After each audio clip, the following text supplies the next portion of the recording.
امت مسلمہ جو ناکام ہو رہی ہے اس کے بہت سے اسباب ہیں، لیکن کچھ بڑے سبب ہیں،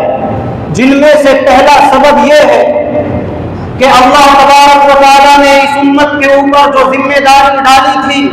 اور اس کو خیر امت کا لقب دیا تھا، کنتم خیر امت اخرجت للناس، کہ تم بہترین امت ہو، لوگوں کے نفع کے لیے نکالے گئے ہو۔ اللہ تبارک و تعالیٰ نے ایک ذمہ داری ڈالی کہ آپ کو بھلائی کا حکم دینا ہے، برائی سے روکنا ہے، لیکن آج ہم اس ذمہ داری سے بری ہوتے چلے جا رہے ہیں، دور بھاگے چلے جا رہے ہیں۔ کسی کو بھلائی کا حکم نہیں دیا جاتا، اگر کہا جاتا ہے تو اس میں عیب نکالا جاتا ہے، اس کو طعنہ دیا جاتا ہے، اس کو رسوا کیا جاتا ہے۔ کسی کو برائی سے نہیں روکا جاتا، اگر کیا جاتا ہے تو برائی کو بیان کیا جاتا ہے اور لوگوں کے سامنے جا کر اس کی غیبت کی جاتی ہے۔ پتہ چلا کہ ہم اس ذمہ داری سے دور چلے جا رہے ہیں۔ آج امت مسلمہ کی ناکامی کا ایک سبب یہ ہے کہ ہم فنی میدان میں، ہنر کے میدان میں، تعلیمی میدان میں پیچھے رہ گئے۔ آپ پیچھے کی تاریخ کو پڑھیے، اپنے اکابرین کے بارے میں جانیے تو وہ علمی میدان میں، اخلاق کے میدان میں، عدل کے میدان میں،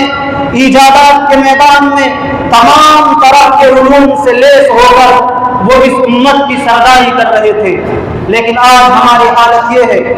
کہ ہم نہ کوئی اسکل سیکھتے ہیں۔ ہمارا نوجوان صرف نشے میں، شراب نوشی میں، موبائل میں اپنے وقت کو ضائع کر رہا ہے۔ تیسرا بڑا سبب جو سب سے اہم ہے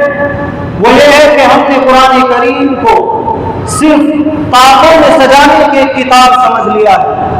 صرف اس سے قرآن خالی کرا لیتے ہیں۔ قرآن کریم ہمیں کیا اسباب دیتا ہے، ہر قدم پر ہماری کیا رہنمائی کرتا ہے،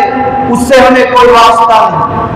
اسی طرح قرآن کریم جہاں سکھایا جاتا ہے وہاں سے ہم اپنے تعلق کو کمزور کر رہے ہیں۔